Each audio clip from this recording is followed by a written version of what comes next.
안녕하십니까. 노동운동가 이상무의 노동이야기 근무 중 상무. 네. 오늘도 실제로는 송지명의 노동이야기입니다. 네, 송지명 교수님 다시 만나뵙게 돼서 반갑습니다. 반갑습니다. 이제 두 번째 출연해 주셨고, 네. 세 번째 주제까지 아예 주문을 해주셨어요, 이상무 위원장님이. 네. 책 소개를 좀 한다고 그러는데 참. 책은 이 다음에. 네. 예. 책은 워낙 많은 걸 쓰셨는데 제가 한 번도 안 읽어봤어요. 제목만 알고 있어서 제가 좀 더 말씀을 하시라고요. 드리겠습니다. 제가 이제 이 시간에는 송지명 교수님 이렇게 소개해드릴 때 민주주의 학교 상임대표라고 이렇게 소개를 해드렸거든요. 민주주의 학교 상임대표가 하시는 역할은 뭐고, 민주주의 학교는 또 누구를 대상으로 어떤 일을 하시는지 이런 말씀 좀 듣고 싶어서요. 네. 굉장히 중요하고 감사한 질문입니다. 그 민주주의 학교 그러면은 아까 우리 김용환 선배님도 여기 무슨 학교인가? 교장이어야지 하셨는데 아마 우리 시민 여러분들이 그냥 판단하시기에도 좀 그러실 수도 있을 것 같습니다. 근데 뭐 사실 나중에 진짜 학교 만들 수도 있습니다.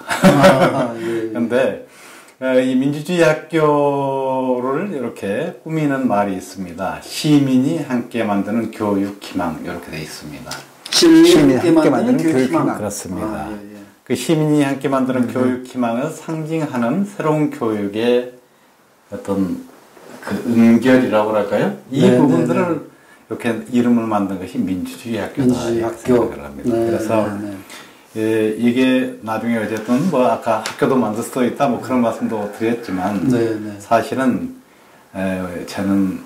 저희는 우리 이 시민사회 전체가 근데 민주주의를 만드는 또는 민주시민을 길러내는 큰 학교가 되어야 된다는 그런 취지를 갖고 있고요. 지금 교수님이 계신 이 사무실이 민주주의 학교 사무실인가요? 그렇습니다. 좀 너무 소박합니다만 지금 출발은 소박하나 더욱더 창대하리라. 꿈을 키워내도록 하겠습니다. 그리고 또 한편으로는 어쨌든 아까 말씀드렸지만은 시민이 함께 만드는 교육희망이 이렇게 되어 있습니다. 그럼 어떤 말씀이냐니까 보통 우리가 교육 그러면은 초등학교부터 고등학교까지 또는 조금 더 확대하면 대학생까지 이렇게 받는 거고 여기에 관련되는 학부모들의 일이다. 또는 우리 학생들을 가르치는 선생님들이나 교수들의 일이다. 이렇게 생각하는 그 경우가 대부분입니다. 그러니까 이렇게 생각하면은 교육이라는 것은 우리 한 사이에 지극히 뭐라고 할까요? 좀 제한된 영역의 이슈다. 이렇게 될 수가 있습니다. 근데 사실은 전혀 그렇지 않다는 말씀인 거죠.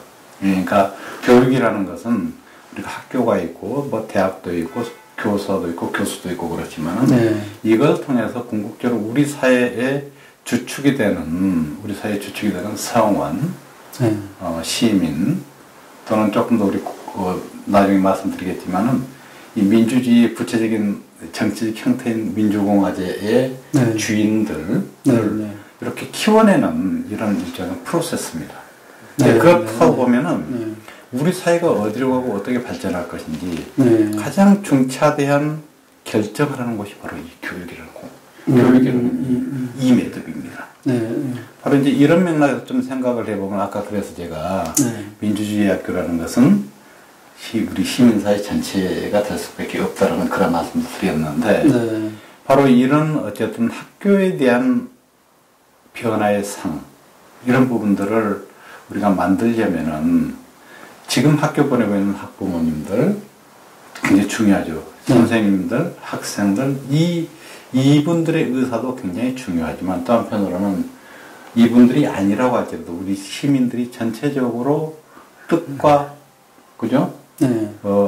어떤 고민과 지향 이런 부분들을 모아서 새로운 교육들을 설계를 하지 않으면 안 된다는 그런 판단이었습니다. 그래서 사실은 2009년도에 제가 김상곤 교육감님 이렇게 경기도에 오시게 되는데 어쨌든 김남훈 교육감님은 모시고 경기도에 그때 함께 오게 됐는데 그때 이제 만들어진 교육의 기본 지향이 혁신교육이지 않습니까? 근데 혁신교육은 어쨌든 지금 고민하는 부분과 마찬가지로 사회적 불평등에 대한 고민, 민주주의에 대한 고민 이런 부분들이 포함되어 있었지만 당시에 기본적인 문제가 이렇게 설정이 돼서 나온 것이 그 당시 우리 시민운동, 우리 진보적인 운동 속에서 일장에 나왔던 측면들이 있습니다.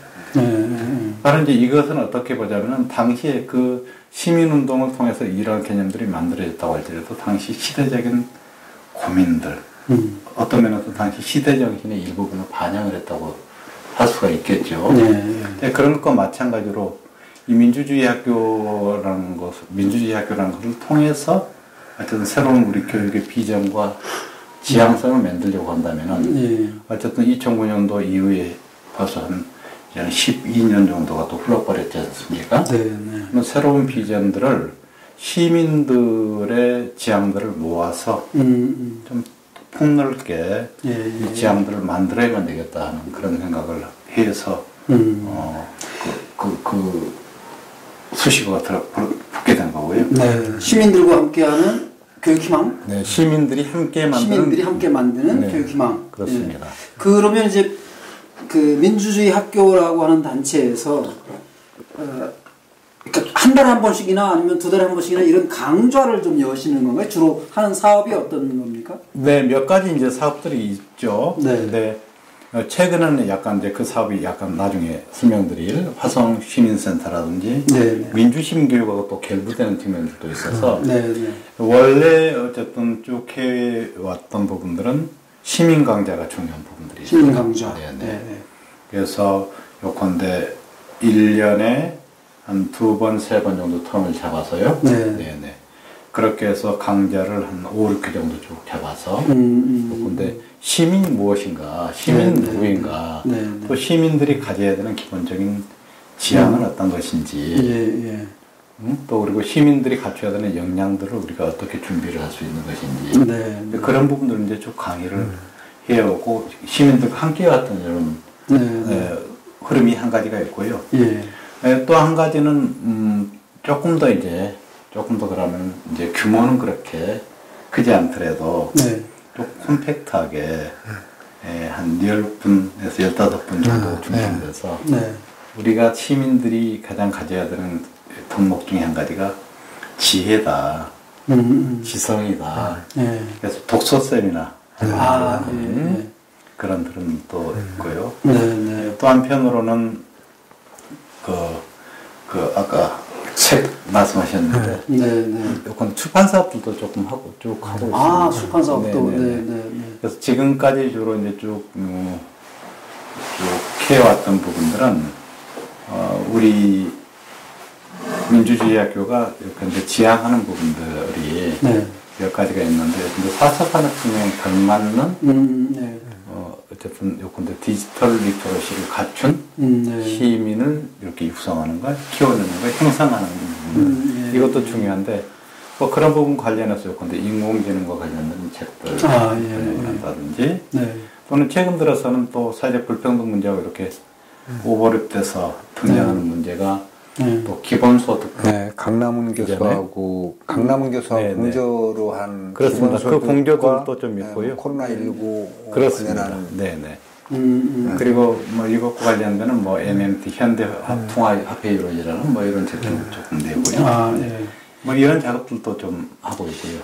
일반 시민들이 편하게 사서 읽기는 좀 어려운 책 같은 느낌이 드는데. 근데 문제는 약간은 어려울 수도 있는데, 근데 문제는 뭐라고 할까요? 4차 산업혁명 그러면 저 멀리 떨어진 문제처럼 보이는데 실제로 보면 다 와 있죠. 이미 와 있죠. 와 있어서 이런 문제들이 우리 삶을 어떻게 바꿔버릴지 관심을 가지셔야 돼서 웬만하면은 좀 이제는 이런 이슈들을 시민들이 좀 편하게 이해할 수 있도록 그런 작업들을 또 해야 되겠다는. 그 민주시민학교에서 펴내는 그 도서들을 사서 읽다가 참 어렵다. 그러면 민주주의 학교에 수강생으로 좀 등록하고 그렇습니다. 그렇답니다. 네네. 질문하셔도 되고요. 네.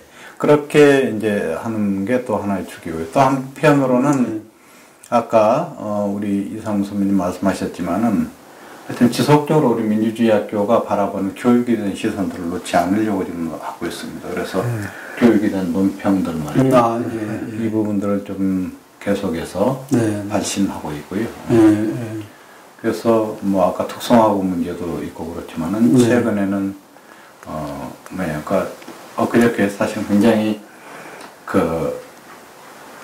사실은 환경단체라든지 기후위기 문제를 좀 고민하는 분들한테는 굉장히 조금 기준들이 낮은 한국에 있어서 2030 예컨대 탄소 중립 목표라든지 탄소 중립 이렇게 탄소 삭감 상향안이죠. 이게 굉장히 좀 낮게 책정이 됐고 또 한편으로는 거기에 따라서 2050 2050년 탄소 중립을 하겠다는 이런 계획이 발표되고 또 국무회에서 의결됐지 않습니까? 그런데 이제 그런 부분들이 통과된 것을 계기로 해서 이제는 아까 우리 노동인권교육이 그야말로 학교 현장에서 절실하다 그랬듯이 이제 2050년까지 탄소 배출을 제로로 만들려면은요 사람들의 삶과 사람들의 가치관 그 다음에 생각 삶의 패턴 이 부분들을 근본적으로 이렇게 바꾸지 못하면 그게 불가능한 거거든요. 이 문제하고 또 산업의 구조,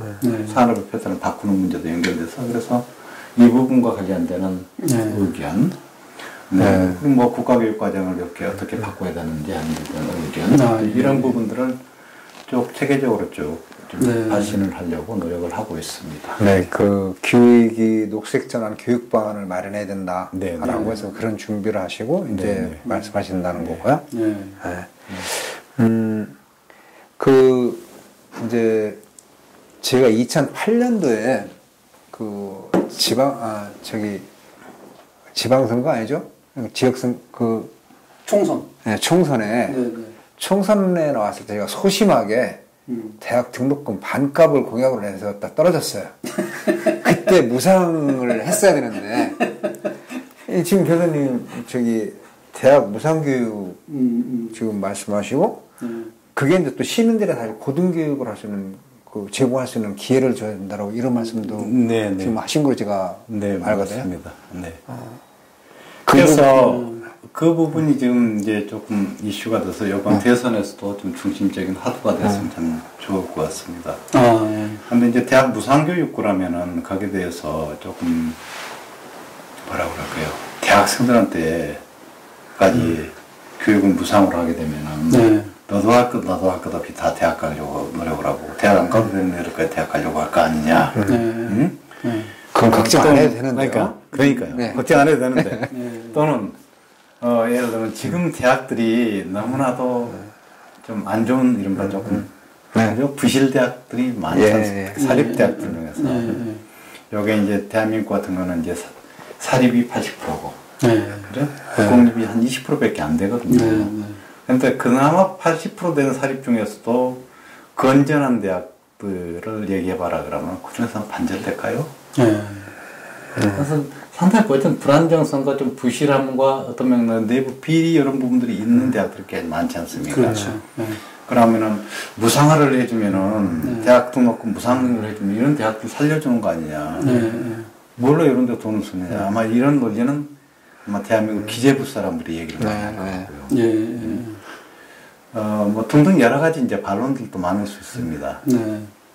그런데 물론 이제 그런 부실 대학에 대한 문제라든지 요컨대 대학 비리에 대한 문제는 요컨대 대학을 혁신적으로 재편성을 나는 해야 된다고 봅니다. 그러니까 그런 문제를 남겨놓은 상태로 그냥 돈을 이렇게 들이붓는 것이 아니라 대학이 대학답도록 또 그리고 대학의 교육의 질 자체를 몇 단계 업그레이드를 해줘야 된다는 그렇죠. 사립대학의 질적 수준을요.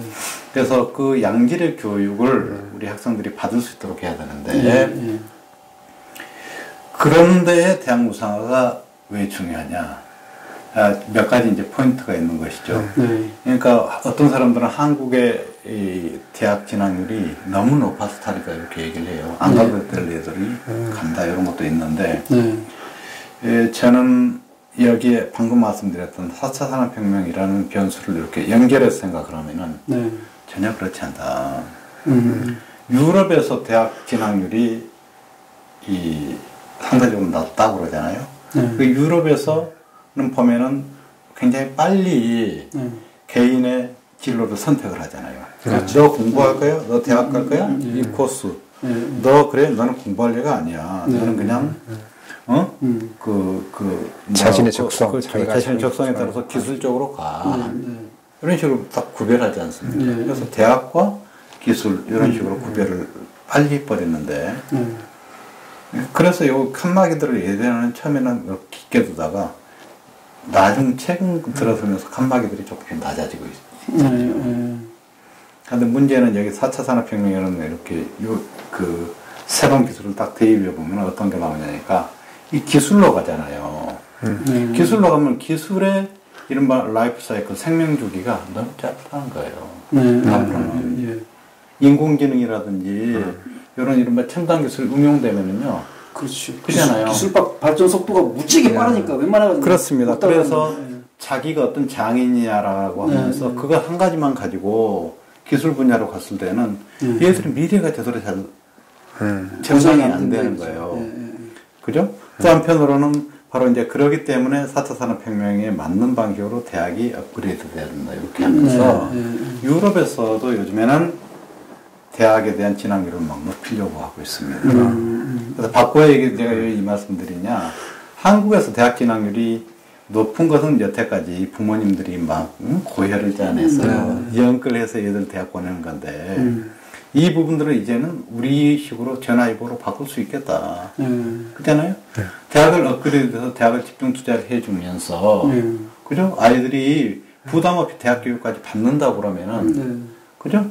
4차 산업 시대를 살아가는 그야말로 창의적인 아이들, 창의적인 미래 시민 이 부분들을 반드시 굉장히 선도적으로 육성을 할 수 있다고 그런 믿음들이 있는 거거든요. 그래서 이런 어쨌든 출발점의 조건으로 대학 무상교육이라는 것이 지금 시대를 꿰뚫는 화두가 되겠다. 이런 생각이 듭니다. 그래서 이것과 더불어서 이제 요건데 대학 서열 체제 이 부분을 정정해낼 수 있으면은 거기에 발맞춰서 우리 초중등 교육도 굉장히 장애물 없이 몇 단계도 이렇게 업그레이드 그렇습니다. 그렇습니다. 그러면 이제 민주시민학교 거의 이제 마무리 삼아서 이제 민주시민학교의 뭐랄까 회원들 그 회원으로 가입하거나 아니면 수강을 할 때 요새 줌으로 주로 교육을 하시는 그렇습니다. 네. 그런 어떻게 합니까? 그러니까 회원제로 되어 있는 거야? 아니면 그냥 그 회원은 뭐 교수님들이나 연구자들이나 이런 정도로 다 돼 있으시고 아닙니다. 나머지는 그냥 수강만 하는 건지? 우리 지금 회원이 근데 회비를 내시는 시민회원 이시죠. 그리고 또 한편으로는 회비는 아직 안 내시지만은 또 굉장히 많으신 또 준회원들이 계세요. 그런데 이제 요컨대 시민 회원, 요컨대 시민 회원들, 정회원들이 낸 이렇게 회비로 전반적인 부분들을 아껴서 운영하지만 또 한편으로는 우리가 운영하는 전반적인 프로그램들은 정회원, 또 그리고 준회원, 또 그리고 사실은 일반 시민들한테도 이 부분들을 개방을 하고 있습니다. 그래서 요컨대 줌으로 운영을 하는데 줌이나 구글 미트라는 또 프로그램이 있어요. 그 프로그램을 통해서 운영을 하는데 그 부분들은 홍보를 굉장히 광범위하게 이렇게 퍼뜨립니다. 수강생들이 무상교육입니까? 어떻습니까? 무상교육입니다. 그렇습니다. 대학 무상교육 얘기하시는 분이 수강생들한테 돈 받을까봐 걱정이 돼서. 무상교육입니다. 그래서 사실은 이 부분과 관련해서 지금 민주주의학교가 사실 굉장히 지향하는 바, 이런 부분도 많죠. 예를 들면, 어쨌든 시민들의 뜻을 모아서 교육을 하지만은, 민주주의학교 지향하는 첫 번째 이렇게 지향성은 요건데 그야말로 민주적 시민을 키워내는 거다. 네, 첫 번째. 네. 그러니까 독립적인 사고를 갖고 이렇게 연대할 수 있는 따뜻하게 연대할 수 있는 시민을 육성하는 거다. 네. 그러니까 두 번째 가치가 이제 요건데 공평인 거죠, 평등인 거죠. 네, 네. 첫 번째 민주주의랑 두 번째는 평등인데 어쨌든 네.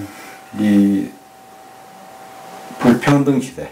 또 그리고 이 불평등과 4차 산업혁명이 이렇게 교차되면은 불평등은 더욱 빠른 속도로 심화돼 버리지 않습니까? 그렇죠. 그러니까 이걸 넘어설 수 있는 제반의 요건데 촘촘히 새로 잘 짜여진 네. 교육복지 체계. 네? 그러니까 이 교육복지 체계는 예전에는 우리가 무상급식 할 때 보편복지냐, 선별복지냐 이런 논쟁을 했잖아요. 이제 여기서 아직도 뭐 계속되는 것 같아요. 그렇죠. 기본은 계속 되는데 거기에 넘어서서 보편복지에 기초화돼 맞춤형으로 더 가는. 그래서 기본적으로 아이들 한 사람 한 사람의 역량을 키워주는.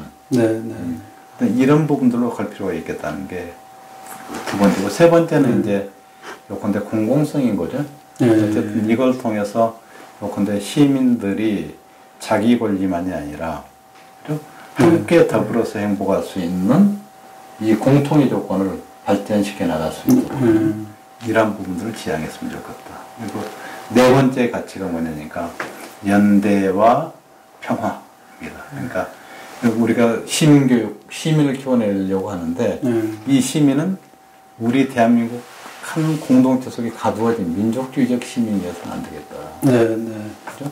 전 세계적인 평화를 위해서, 협력을 위해서, 또는 공동 발전을 위해서 연대할 수 있는 그러려고 한다면 요건데 전 세계 시민교육, 뭐 이제 이런 방향성을 이제 취해 나가야 될 텐데, 그래서 이런 어떤 가치를 추구하는 어떤 제반의 어떤 작업들도 이렇게 추진할 거고요. 근데 이런 부분들을 조금 현실화시키는 이 맥락 중에 한 가지가 나중에 좀 말씀드리겠지만 그 시민교육에 직접 참가하는 이런 겁니다.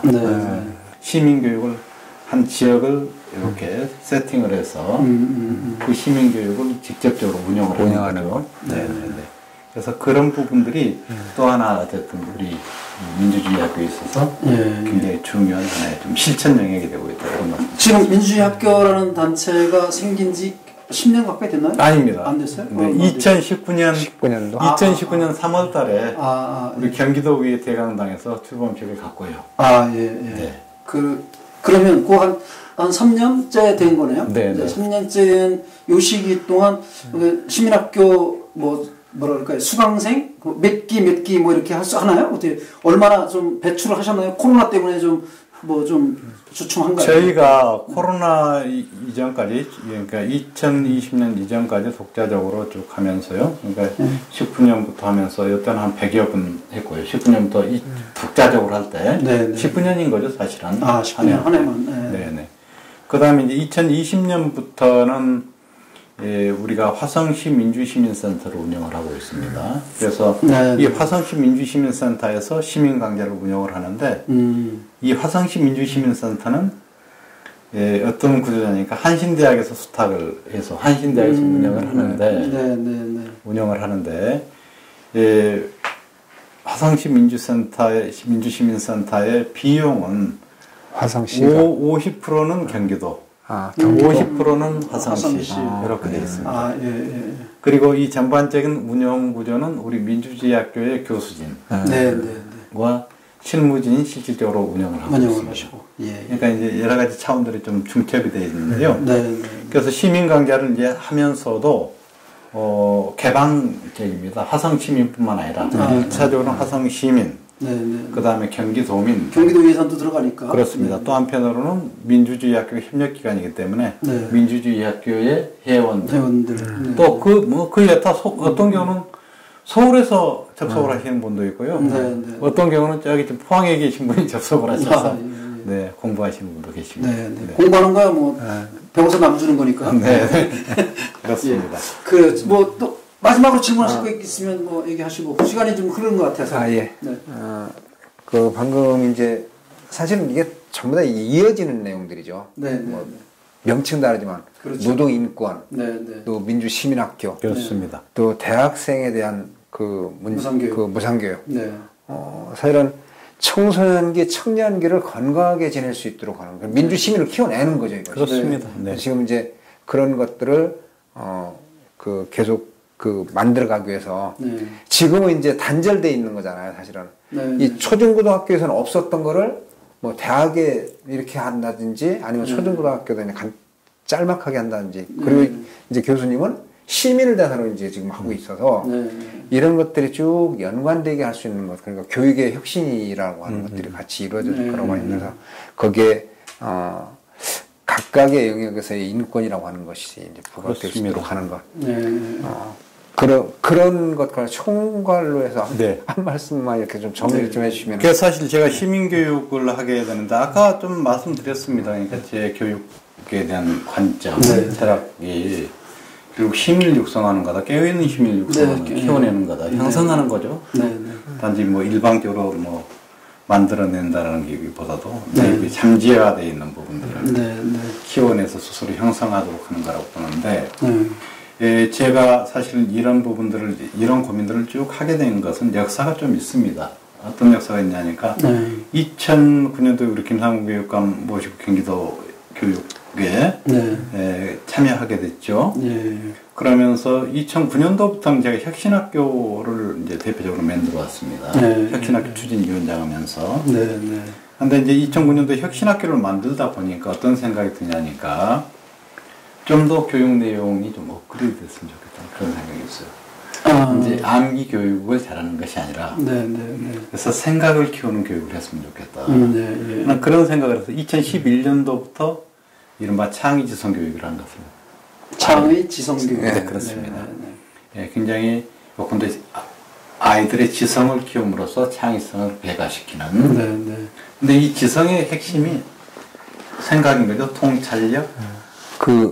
창의지성 교육에 대해서 끊고서 다시 한번 좀 그럴까요? 그런데 어쨌든 그럼 여기까지 마무리하고 창의지성 교육이라고 하는 거는 창의지성 교육이라는 것을 쭉 했기 때문에 그 창의지성 교육의 코어가 뭐냐니까 생각이 살아있는 그야말로 독립적 민주시민 또 그리고 거기에 따라서 연대할 수 있는 민주시민을 키워내는 게 포커스였거든요. 그래서 그때의 교육에 대한 기본적인 문제의식과 가치관, 철학 이 부분들이 사실은 이제 학교 밖에는 시민교육으로 바로 이어지는 것이죠. 연결되는 것이죠.